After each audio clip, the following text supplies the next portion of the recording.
Hey, willkommen bei dem Midweek Impuls am Mittwoch.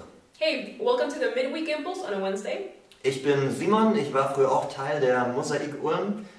My name is Simon and I used to be part of this church, Mosaik Ulm. Ja, mittlerweile bin ich Teil des Pastorenteams der Mosaik Church Stuttgart und damit auch noch Teil der mosaik.family. But now I'm part of the pastoral team in Stuttgart in the Mosaik Church, so I'm still part of the Mosaik family. Ja, und heute habe ich die riesen Ehre und Freude, den Impuls zu teilen und dann möchte ich einfach direkt reinstarten. And today I have the great honor of sharing the impulse with you this week, and I want to start right away. Ja, wir als Deutsche oder als in Deutschland Lebende, wir dürfen wirklich dankbar sein. We as Germans or as people that live in Germany, we get to be very thankful. Denn wir leben in der längsten Friedensphase, die unser Land hier jemals gesehen hat. Because we're living in the longest peaceful phase that Germany has ever had. Die wenigsten von uns haben selber schon mal eine Kriegssituation am eigenen Leib miterlebt. Very few of us have ever had to deal with experiencing a time of war. Aber doch gibt es für uns Christen eine Art Krieg, in der wir alle jeden Tag stehen. But for us Christians, there's a type of war in which we're standing in every single day. So, die Bibel, die spricht in Epheser 6 davon. The Bible talks about it in Ephesians chapter 6. Und spricht dort auch von einer Art geistlichen Waffenrüstung, die wir als Christen anziehen sollen. And in the same passage, it mentions something about an armor of God that we should be putting on. So, Gregory Kokel, ein bekannter Sprecher und Autor, hat dazu Folgendes gesagt. Gregory Kokel, a well-known public speaker and author, said, Er sagte, geistliche Kriegsführung ist in der Bibel nicht so sehr eine Berührung mit Kraft, als eine Berührung mit Wahrheit. Das ist der Grund, warum die Hauptwaffe für unsere geistliche Kriegsführung das erste Teil unserer Waffenrüstung ist, der Gürtel der Wahrheit. He said, spiritual battles in the Bible are not so much about force, but about truth. This is the reason why the main weapon for a spiritual battle is, the main weapon for us is, Within the spiritual warfare. within the spiritual warfare is truth. Yes, the belt of truth. So, der Gürtel der Wahrheit ist die Hauptwaffe in diesem Kampf der geistlichen Kriegsführung, sagt uns Epheser 6. So Ephesians chapter 6 tells us that the belt of truth is our main weapon. Denn wir stehen jeden Tag in einem Kampf, entweder die Wahrheit zu glauben oder die Lüge.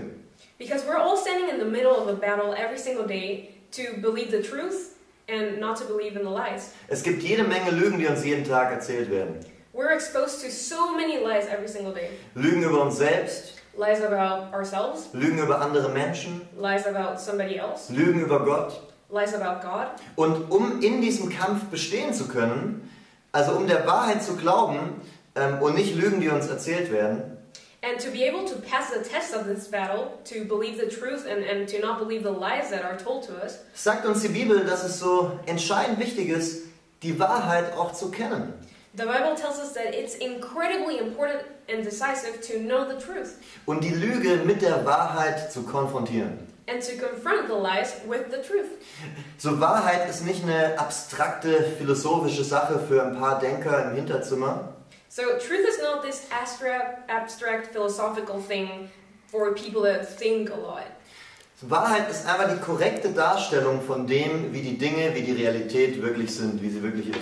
Instead, truth is the correct representation of reality. So, und wann immer uns Lügen erzählt werden, ist die powervollste Waffe, die man dagegen einsetzen kann, die Wahrheit dagegen zu halten. And whenever we're told lies, our most powerful weapon is the truth. So, wann immer dir jemand die Lüge erzählt, dass du erst dann einen Wert hast, wenn du so und so viel Geld verdienst. Or maybe you have believed the lie that you only have value if you earn this and this amount of money. Wenn du einen bestimmten Abschluss hast oder einen bestimmten Körper oder was auch immer. When you have this particular degree or if your body looks this particular way. Dann ist die powervollste Waffe, die du entgegensetzen kannst, die Wahrheit entgegenzuhalten, dass dein Wert in Gott liegt. Then your most powerful weapon is to confront them with the truth that says that your value is found in God. Und die Wahrheit, dass er dir den Stempel wertvoll aufgedrückt hat. And this truth has sealed you with the word valuable. So, wann immer dir jemand die Lüge erzählt, dass du weniger Rechte hast, weil du eine andere Hautfarbe hast. So when anybody tells you the lie that you are not as valuable because your skin color is different than everybody else's. Oder jemand weniger Rechte hat, weil er noch ein ungeborener Mensch ist. Or because somebody has less rights because he hasn't been born yet. Dann kannst du diese Wahrheit entgegenhalten, dass jeder Mensch im Ebenbild Gottes geschaffen ist. Then you can confront them with the truth of God that says that every single one was made in an amazing image because of God. Wann immer dir jemand Lügen erzählt über Gott, also Lügen darüber, wer er ist zum Beispiel, If somebody's telling you lies about who God is, oder was du tun müsstest, um von ihm geliebt zu werden angeblich, or about what you have to do to be loved by God, dann kannst du dem die Wahrheit aus dem Wort Gottes entgegengehalten und du bist nicht in Gefahr, falschen Ansichten über Gott hinterherzurennen. then you can hold God's truth against the lies, and then you don't have to worry about chasing false views about God. So wir sehen also, Wahrheit hat eine unglaubliche Kraft. So truth has an amazing power. Wahrheit hat die Kraft, dich zu beschützen. Truth has the power to protect you. Wahrheit hat die Kraft, dein Leben und das Leben von anderen Menschen zu verändern. Truth has the power to change your life and of other people. Und das ist, was Jesus sagt in Johannes 8, 31, 32. Dort sagt er, wenn ihr in meinem Wort bleibt, seid ihr wirklich meine Jünger und ihr werdet die Wahrheit erkennen und die Wahrheit wird euch frei machen. And this is why Jesus says this in John 8, verses 31 to 32.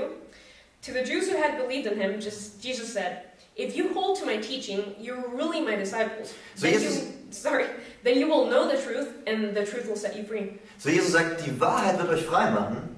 So Jesus said, the truth will set you free. Aber er sagt das nicht einfach so für sich als Satz allein genommen. But he doesn't only say that the truth will set you free. Er schiebt noch zwei andere Aussagen davor an. He states two other facts. Er sagt zuerst, wenn ihr in meinem Wort bleibt. He says, if you hold on to my teaching. Um in seinem Wort zu bleiben, muss man es kennen. And if you want to stay in his word, you have to know what his word is.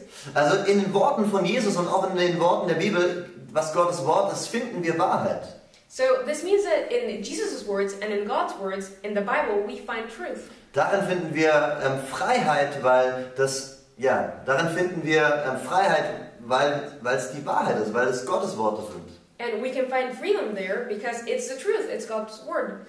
Und zweitens sagt er, und ihr werdet die Wahrheit erkennen. And the second thing he says is that you will know the truth, you will recognize the truth. So die Wahrheit kann uns nur dann frei machen, wenn wir sie auch erkannt haben. So truth can only set us free if we've recognized it and if we have understood it. Wenn wir sie auch verstanden haben.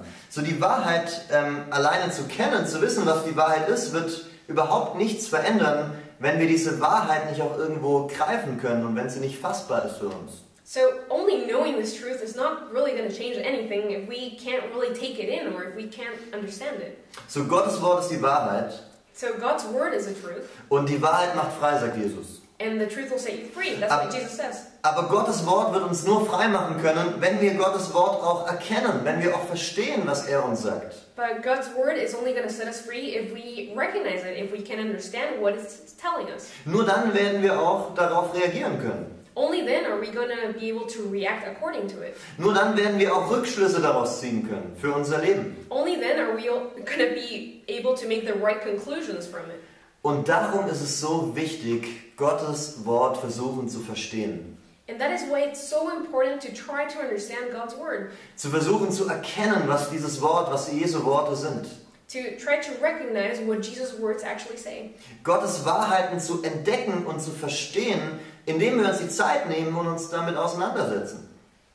It's about trying to discover and understand God's truth by taking the time and sitting down and studying them. So die Wahrheiten in Gottes Wort haben unglaubliche Power, wenn wir sie lesen und verstehen. So God's truth have amazing power when we read them and when we understand them. Aber was setzt denn das voraus? But what does this require? Das setzt voraus, dass wir uns damit auch auseinandergesetzt haben, dass wir uns hingehockt haben und unsere Hausaufgaben gemacht haben. It requires us to really take the time to focus on them. It requires us to sit down and do our homework. Dass wir mit einer lernenden Haltung an Gottes Wort gegangen sind, um diese Wahrheiten da rauszuschürfen und rauszugraben, die da drin enthalten sind. That we go into this time with this disposition of learning and trying to get everything we can from God's truth. Und nur dann schenken sie uns Freiheit, wenn wir auch verstehen, was die Bedeutung der Worte in Gottes Wort, die Bedeutung von Jesu Worten sind. And only then can we be made free when we understand it, when we can actually take the truth in. So was ganz anderes hat mir mal ein Klassenkamerad hier in Ulm an der Falkenburg-Schule, wo ich früher war, gesagt. In my old school, a Turkish classmate told me the following. Ja, er ist Muslim und er hat mir erzählt, er hat den Koran schon 3-mal, 4-mal durchgelesen. He was a Muslim and he told me that he had read the Quran 2 or 3 times. Und das Ganze in Arabisch. And he read the whole thing in Arabic. Und ich habe ihn gefragt, ja, aber kannst du in Arabisch sprechen? And I asked him, hey, but can you actually speak Arabic? Und er sagt, nein, aber diese Worte haben trotzdem Kraft. Es bringt auch dann was, wenn man es nicht versteht. And he said, no, but the words itself have a power of their own, even though we don't really understand them. Und es unterscheidet sich so ziemlich von dem Gedanken, den uns Gottes Wort mitgibt, über die Art und Weise, wie wir die Bibel lesen sollen. And this differentiates itself a lot from what God really tells us through His Word and what He wants to tell us through the Bible. Weil es eben nicht nur darum geht, es einfach gelesen zu haben, als wäre eine Kraft in dem Wort selber, sondern auch zu verstehen, was dieses Wort uns sagt. Because for Him it's not enough for us to just read the words and not really understand them. For Him it's about us taking in the information and processing it. So beim Lesen der Bibel gibt es mehrere Ebenen. So reading the Bible has many different aspects. Eine Ebene ist, zu fragen, was bedeutet denn der Text überhaupt?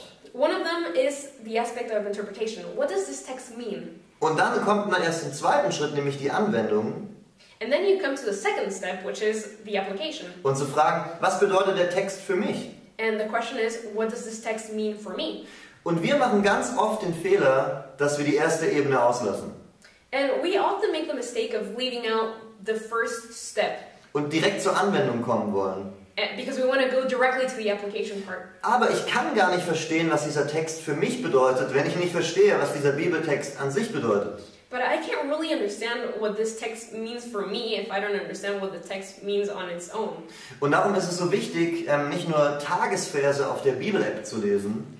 And that's why it's so important not to only just read the verse of the day on your Bible app. Oder von dem Abreißkalender, den wir in der Küche hängen haben. Or from your terrible calendar that you have on your church that you can tear a Bible verse or read one of them. Sondern sich wirklich hinzuhocken, zu studieren, zu lernen und zu fragen, was sagt Gottes Wort.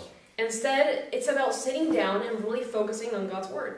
Und das Komische ist, in anderen Bereichen des Lebens machen wir das ganz selbstverständlich, in der Bibel aber manchmal irgendwie nicht so. And it's weird how we do this quite naturally in other areas of our lives, but with the Bible, it looks kind of different. So für Prüfungen in der Schule, in der Uni sitzen wir uns stundenlang hin, um die Inhalte in unseren Kopf zu hämmern. When it comes to tests at school or at university, we can sit down for hours trying to understand and shove all this information and understand it. Wir verwenden Karteikarten. We use study note cards. Wir machen Lerngruppen auf. We make study groups. Wir nehmen uns viele Stunden Zeit dafür, um das auswendig zu lernen, um es zu verstehen, um die Inhalte zu durchdringen. We dedicate so many hours to memorize stuff, to understand it, and to actually take in all this information. Weil wir davon überzeugt sind, dass es uns in unseren Prüfungen und in unserem Berufsleben später mal helfen wird, die Inhalte auch wirklich verstanden zu haben. Because we're fully convinced that having understood this information will help us in future tests and in our professional lives, and that's why we sit down and study. Ey, und um in diesem Kampf, den wir jeden Tag zu kämpfen haben, um Lüge und Wahrheit bestehen zu können, ist es so wichtig, die Wahrheiten des Wortes Gottes verstanden zu haben. And to go through this battle every day of trying to believe the truth and not the lies, it is so important to actually understand what God's Word wants to tell us. Ey, wie viel mehr dürfen wir uns mit einem Eifer vor Gottes Wort hinsetzen und versuchen zu erkennen, zu verstehen, was die Wahrheiten sind, die in diesem Wort drin stehen. How much more diligently could we sit down with God's Word and discover His truths to try and recognize and understand the truth? Sodass, wenn wir dann in der nächsten Vorlesung So that in the next lecture or class oder auf dem nächsten Plakat oder in der nächsten TV-Sendung, die wir gerade schauen, or on the next big sign on the street or during the next TV show that we're currently watching, etwas über uns oder über andere Menschen oder über Gott hören, das nicht wahr ist, if we hear something about us or about other people or even about God that is not true, dann werden wir tief verwurzelt sein in Gottes Wort und dem die Wahrheiten aus seinem Wort entgegenhalten zu können. then we'll be deeply rooted in God's Word and we'll be able to hold these truths against things that are lies.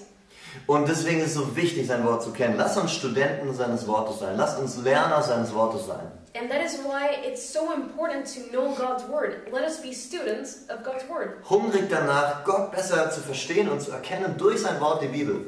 Let us be hungry to understand him better and to know him more through the Bible. Und wichtig ist dabei, sich vor Augen zu halten, es geht nicht um das Lesen oder Lernen als solches. And it's important to always keep in mind that it's not only about reading or learning on itself. Es geht nicht darum, Informationen in unserem Kopf anzuhäufen, anzustapeln. It's not about just shoving information into our brains. Sondern verändert zu werden, frei zu werden durch diese Wahrheiten, die in seinem Wort stehen. But it's about experiencing the truth, to be changed by it and to be renewed by it. Aber wir können nur dann Freiheit durch Gottes Wort erleben, wenn wir es auch kennen. But we can only experience the freedom of God's word if we know it. Und deswegen, hey, wir als Christen sollten mit einer Haltung des Lernens vor Gott treten. So we as Christians, we should have an attitude of learning when it comes to God's words. Mehr zu lernen über Gott und über die Welt um uns herum durch das, was er durch sich in der Bibel offenbart hat. We should try to learn more about the Word and about God through that, what He has revealed to us through the Bible. Aber auch über die anderen Wege, in denen Gott etwas offenbart und mitgeteilt hat. But we can also do this through other ways that God has given to us. Denn Gott hat uns so designt, Gott hat uns so geschaffen, dass wir durch das Beobachten der Welt, die er geschaffen hat, Dinge über ihn lernen können. Because God has designed us in a way that we're able to learn from Him by only observing the world He created. So im Römerbrief Kapitel 1, Vers 20 und 21, da wird dieser Gedanke ausgeführt. This thought is complemented in Romans chapter 1, verses 20 to 21. Dort heißt es, denn sein unsichtbares Wesen, Gottes unsichtbares Wesen, sowohl seine ewige Kraft als auch seine Göttlichkeit, wird seit der Erschaffung der Welt in dem Gemachten wahrgenommen und geschaut, damit sie, also die Menschen, ohne Entschuldigung sind, weil sie Gott kannten, ihn aber weder als Gott verherrlichten, noch ihm Dank darbrachten. So it says, for since the creation of the world, his invisible attributes, his eternal power and divine nature have been clearly seen, because they are understood through what has been made. So people are without excuse. For although they knew God, they did not glorify Him as God or gave Him thanks, but they became futile in their thoughts and their senseless hearts were darkened. So, das ist interessant, dieses Wort, was hier steht für wahrgenommen, kann auch übersetzt werden mit durch den Verstand ergriffen. So here the words "seen clearly" can be translated with "to grasp with understanding." So die Schlachterbibel übersetzt so, wird durch Nachdenken wahrgenommen. The Schlachter translation in German says, "will be seen clearly through pondering."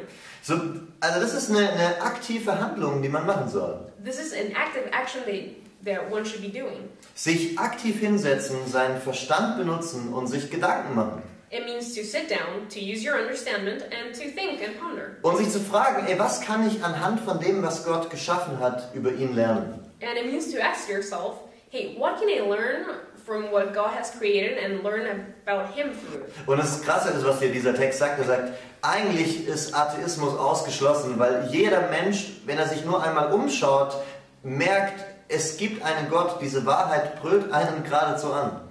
And the crazy thing is that this text takes complete credibility out of atheism, because it says, hey, whoever looks around will come to the conclusion that there is a creator. So, dieser Text motiviert uns, sich zu fragen, was kann ich lernen, wenn ich mich umschaue und die Menschen um mich herum anblicke? So this text motivates us to ask ourselves, hey, what can I learn when I look around myself, when I look around at the people that are around? Was kann ich lernen über Gott, wenn ich mir die Natur anschaue, die er gemacht hat? What can I learn about God when I look at the nature, everything that He created? Was kann ich lernen über Gott, wenn ich mir die Schönheit, die in einem Bild oder in einem Lied liegt, anschaue? What can I learn about God when I look at the beauty in a picture or in a song? Oder anhöre. So, was sagt mir alles aus über den Gott, der das geschaffen, der das kreiert hat? What does this all tell me about the God that created everything? So, die Bibel sagt, was es am Ende heißen wird, ist, dass wir realisieren werden, dass Gott es verdient, angebetet zu werden und unseren ganzen Dank verdient. the Bible says that anyone who puts in the effort to use this understanding will come to the realization that there is a creator and that this creator deserves to be worshipped and be thanked. Also ohne die Bibel aufzuschlagen, wenn wir uns umschauen und versuchen zu gucken, was können wir lernen über diesen Gott, dann realisieren wir, ohne einen Blick in sein Wort zu werfen, dass es einen Gott gibt, der Anbetung und Dank verdient. So basically, without even having to open up the Bible, we can just look around us and come to the conclusion that there is a creator that deserves thankfulness and deserves to be worshipped. In den Köpfen mancher Menschen ist Wissenschaft manchmal wie so eine Art Gegenpol zum Glauben. For many people, science seems to contradict faith. Und so die Denke ist irgendwo da, man müsste seinen Verstand ausschalten, um Christ sein zu können. Many say that you have to turn off your understanding to be able to be a Christian. Aber wenn wir in die Geschichte der Wissenschaft reinschauen, dann sehen wir, dass nichts weiter von der Wahrheit weg sein könnte. But if we really look into the history of science, we can see that this couldn't be any further from the truth. So die meisten der großen Denker im 16. und 17. Jahrhundert, die hinter der wissenschaftlichen Revolution standen, most of the greatly known thinkers behind the scientific revolution of the 16th and 17th century waren gottgläubige Männer. were men that believed in God. So sie sind davon ausgegangen, dass es Naturgesetze geben muss, weil sie davon ausgegangen sind, dass es einen Gesetzgeber gibt. They directly came to the conclusion that there had to be some kind of rules of nature because they assumed that there is a rule giver or a rule maker. Und das hat sie dazu angetrieben, Wissenschaft zu betreiben. And these were the two things that led them to this conclusion. Also es gab zwei Dinge, von denen sie angetrieben wurden. So there was two things that led them to this conclusion. So das erste war, dass sie irgendwo davon ausgingen, wir können von der Schöpfung Dinge über Gott lernen. Und genau, das war das erste, was sie angetrieben hat. Wir können von der Schöpfung Dinge über Gott lernen. So the first thing was we can learn about God through creation. Und zweitens, das Verstehen von dem Universum ist eine Form der Anbetung. And the second thing is that the understanding of the universe is a way of worship or adoration. Also zu entdecken und dann zu verstehen, was Gott geschaffen hat. So to discover and then to understand what God created. In all seiner Kreativität, in seiner Exzellenz, in seiner Macht. With his creativity or excellence or power. Das ist bereits eine Form von Lobpreis. That is actually a form of worship. Lobpreis ist nicht nur, Anbetung ist nicht nur, wenn du deine Hände hebst während der Worship-Session, wenn die Band vorne spielt. Worship is not only when you're holding up your hands when the worship band is playing right in front of you. Wo du Lieder singst und damit dein Staunen über Gott zum Ausdruck bringst. Or when you're singing a song so that you can express your wonder about God. Sondern Lobpreis ist auch schon, wenn du dir die Welt um dich herum anguckst und staunst über das, was Gott alles gemacht und hineingelegt hat in diese Welt. But worship is also when you look around and see the world and are absolutely impacted by the amazing things that God has created. Und es bedeutet nicht, dass wir jetzt alle Naturwissenschaftler werden sollen. And this doesn't mean that we all should become scientists. Dieses Lernen kann auch so aussehen, dass wir zum Beispiel an der Donau entlanglaufen. This way of learning could also just look like a walk along the Danube River. Und uns die Bäume und die Blumenbeete, die dort angelegt worden sind, anschauen. When we're just looking at the trees and at the flowers that are there. Und realisieren, wow, wenn diese Blumen schon so wunderschön gemacht sind, was sagt uns das über den aus, der sie geschaffen hat?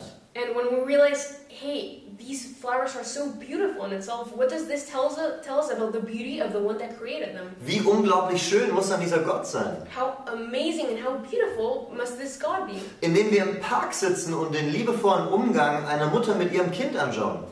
Or we can see it while sitting in a park and seeing with how much love a mother treats or takes care of their kids. Und uns denken, hey, wow, wenn Gott schon so eine große Liebe in das Herz von Müttern, von Vätern reingelegt hat, mit was für einer großen Liebe muss er dann uns lieben? And when we see how much love God has put in the hearts of mothers, then we can think about how much love He has for us. So wir als Christen sollen Beobachter und Lerner von Gott sein. So we as Christians should be observers and learners of God. Wir sollen von den Menschen, von der Natur, We should learn from people, from nature, von den Klängen, von den Tieren, die er geschaffen hat. from the noises, from the animals that He created. Lernen und daraus Rückschlüsse ziehen, wie groß und wie genial und wie gewaltig und wie gut dieser Gott ist. We should learn it and then make the conclusions of how good and how awesome this God is. So, ich liebe es zu beobachten, wie kleine Kinder die Welt entdecken. I love to see how little kids discover the world. Wenn Babys anfangen zu krabbeln und die Gegenstände, die sie finden, begutachten und mehr über die Welt um sie herum lernen. When babies start to crawl and see the objects around them and they start trying to learn more about the world. Und dann fasziniert mit großen Augen um sich herumschauen und einfach nur staunen über das, was sie da gerade am Entdecken sind. And then they become fascinated, looking at everything, analyzing whatever they can get their hands on. Und genau das wird uns erwarten, wenn wir mit offenen Augen, mit lernenden Augen die Welt um uns herum anblicken. And exactly that is what is waiting for us if we decide to look at the world around us with wide open eyes. Wir werden unsere Augen und unsere Münder nicht mehr schließen können. We're not going to be able to close our eyes or pick up our jaws. Wenn uns all die Kreativität und die Schönheit und die Macht Gottes ins Auge springen wird. When we realize the beauty and the creativity that God put behind the creation. Und das passiert dann, wenn wir mit einer lernenden Haltung durchs Leben gehen. And this happens when we go through life in a learning mode. Und deswegen will ich dich heute ermutigen, heute an diesem Mittwoch oder wann immer du auch diesen Impuls hören wirst. And that's why I want to encourage you today, maybe on this Wednesday or whenever you're watching this impulse. Sei ein Lerner. Be a learner. Lerne aus Gottes Wort. Learn from God's Word. Studiere es, forsche darin. Study it. Try to discover more things about it. Geh nicht nur oberflächlich drüber. Don't just try to look at the outer part of it. Sondern frag dich, was sind die Wahrheiten, die darin liegen, die dein Leben verändern können. But ask yourself, what kind of truths does it have that can completely change your life? Und was sind diese Wahrheiten, die dich die Freiheit Gottes erleben lassen werden? And what these truths are that are going to let you experience God's freedom. Und sei ein Lerner anhand von dem, was Gott geschaffen hat und fang an zu staunen darüber, wie groß, wie gut und wie mächtig, wie awesome dieser Gott ist. And start learning about what God created so that you can realize how amazing and how good this God is. Yes, ich wünsche dir Gottes Segen dabei. God bless you.